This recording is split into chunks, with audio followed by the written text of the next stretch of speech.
வண்ண வண்ண கப்பல் பாரு, நீரில் ஆடும் கப்பல் பாரு.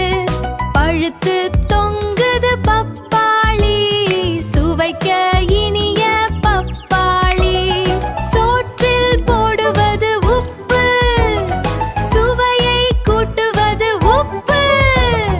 பிப் பிப் பிப், அழகாய் வரும் மெய்யெழுத்து ஃபு. என்ன குட்டீஸ், இப்போ மெய்யெழுத்து பாட்டு உங்களுக்கு பிடிச்சிருக்கும்னு நினைக்கிறேன். அடுத்தடுத்த வீடியோஸ்க்கு நிறைய ரைம்ஸ்க்கு மறக்காம லைக் பண்ணுங்க, சப்ஸ்கிரைப் பண்ணுங்க, உங்க ஃப்ரெண்ட்ஸ் அண்ட் ஃபேமிலிக்கு ஷேர் பண்ணுங்க. நன்றி, பாய்.